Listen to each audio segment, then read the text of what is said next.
कथितो वंश विस्तारो भवता सोम सूर्यो राज्ञं नो वैवस्यानां चरितं परमाद्भुतम्। महाराज जानते हो, जिस धर्म की हम बात कर रहे हैं, इस धर्म के लिए बहुत से लोगों ने कुर्बानी दी है अपनी। बहुत से लोगों ने कुर्बानी दी है। जब पता चला, किसको?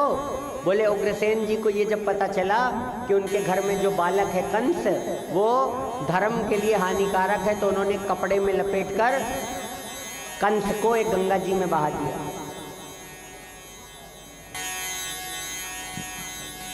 जब गंगा जी में बहा दिया तो अब नारद जी ने सोचा, अगर ये मर गया तो वे भगवान कैसे आएंगे, तो उसको वापस ले आए। ये जरूरी नहीं मैया। बहुत से लोग कहते हैं हम अपने धर्म के लिए क्या करें, तो हम आपसे यही कहते हैं, अपने धर्म के लिए सिर्फ इतना करो कि आप अपने पीढ़ी को ऐसा धर्मात्मा बना के जाओ कि आपके जाने के बाद आपके घर में ठाकुर जी की पूजा बंद नहीं होनी चाहिए, बंद नहीं होनी चाहिए। मैया, ओ मेरी माँ, एक बार राधे राधे बोलो। पीछे वाले राधे राधे बोलो। राधे राधे। हाँ, ये जरूरी नहीं कि आप अच्छे हो तो आपके बच्चे भी अच्छे निकलें, और ये जरूरी नहीं कि आप बुरे हो तो आपके बच्चे भी बुरे निकलें, क्योंकि समय समय के फेर से बदल जाते हैं अंश। और हिरण्याकश्यप के प्रहलाद हुए, उग्रसेन के कंस। बोलो बाके बिहारी लाल की। उग्रसेन कितने बड़े धर्मात्मा थे, लेकिन उनके घर में कंस पैदा हुआ। और हिरण्याकश्यप कितना बड़ा पापी था, उनके घर में भक्त शिरोमणि प्रहलाद पैदा हुआ। उग्रसेन कहते थे, देखो यज्ञ करो, यज्ञ करने से क्या होगा? बोले जब हम स्वाहा स्वाहा बोलते हैं तो देवताओं को शक्ति मिलती है, और वही शक्ति, उसी शक्ति से देवता हमारे और हमारे परिवार की रक्षा करते हैं।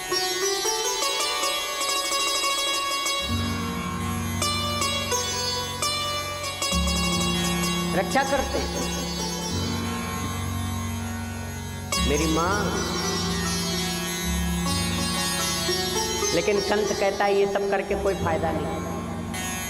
अरे स्वाहा स्वाहा करने से अच्छा है जो हाथी घोड़े हमारे लिए लड़ते हैं उनको कुछ खिलाओ पिलाओ, उनका पेट भर। कंस की छवि प्रजा में बहुत खराब है। मैया, कोई भी कृष्ण जन्म में आगे नहीं आएगा, एक भी व्यक्ति।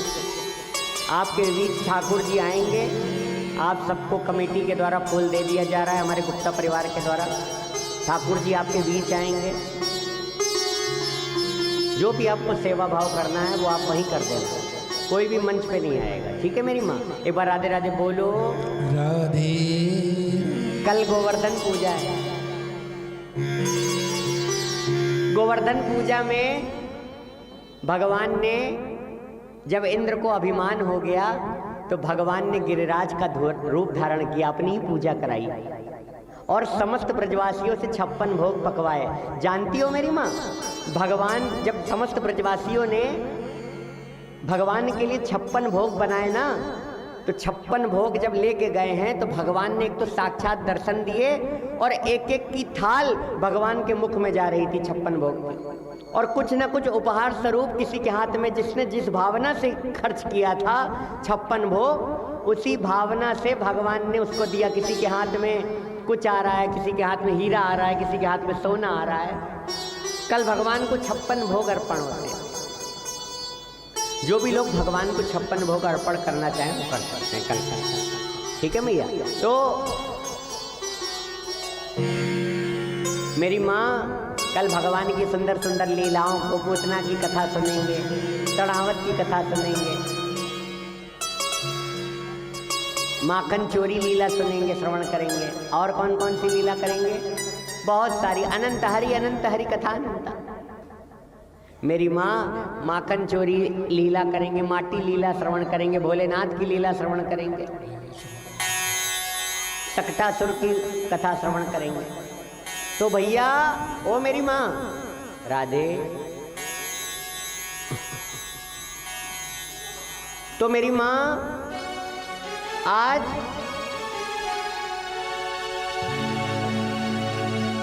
कहते हैं कंस की छवि बड़ी खराब है।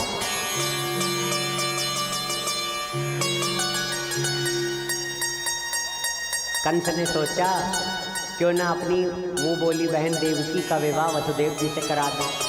तो वसुदेव जी से विवाह तय कर दिया और बदले में इतना दहेज दिया मेरी माँ कि भर भर के दहेज दिया। अपनी बहन को विदा करने जा रहा था और वैसे ही जैसे ही अपनी बहन को विदा करने जा रहा था, रथ पे बैठाल कर आंसू बहा रहा था, वैसे ही आकाशवाणी हो गई, ऐ दुष्ट कंस सुन, जिस देवकी को तू विदा करने जा रहा है ना, उसी का 8वां पुत्र तेरा काल होगा, काल होगा, काल होगा। ऐसी आकाशवाणी हुई। अभी तक जो आंसू बहा रहा था अपनी बहन के लिए, एक क्षण में उसका स्वभाव बदल गया और तलवार उठा ली मारने के लिए। और उन्होंने कहा, ये बेटा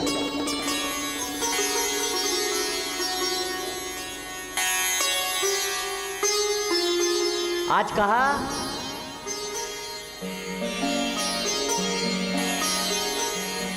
तलवार उठा ली, लेकिन वसुदेव जी ने कहा अगर आपने अपनी बहन को मार दिया तो आपके ऊपर कलंक लग जाएगा। आप मेरी बात पे विश्वास करते हैं कि नहीं? बोले हाँ। वसुदेव जी कुछ ही क्षणों में हमारे बीच आने वाले हैं, नंद बाबा यशोदा। मेरी माँ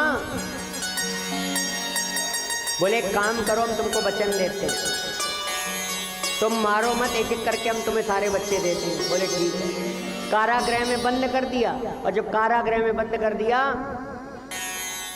एक एक करके, देखो मैया इसे कहते हैं समय का फेर। जो जिस देवकी का श्रृंगार भी नहीं छूटा था अभी, 16 श्रृंगार, उसको 1 मिनट में जेल जाना पड़ा। और ये किसी और की कथा नहीं, ये भगवान के माता पिता की कथा थी। इसलिए समय अच्छा आ जाए तो कभी समय का अभिमान मत करिए। तुलसी नर क्या बड़ा, समय बड़ा बलवान, और बेलन गोपी लूट ली, वही अर्जुन वही बाण। बोलो बाकी बिहारी लाल। आज एक एक करके 6 पुत्रों को मार दिया। 7वें पुत्र के रूप में आज योग माया आई, तो योग माया से कहा ऐसा करो कि रोहिणी के, यशोदा के रोहिणी के गर्भ को आज जाके देवकी के गर्भ को रोहिणी के गर्भ में जाके स्थापित कर दो, अदला बदली कर दो। और रोहिणी के गर्भ से जो बालक हुआ उनका नाम पड़ गया बलराम जी महाराज। बोली बलराम जी महाराज की। बलराम जी आ गए। अब किसका इंतजार है मैया आपको? बताओ भैया, ओ मेरी माँ, किसका इंतजार है? भैया का, गैया का?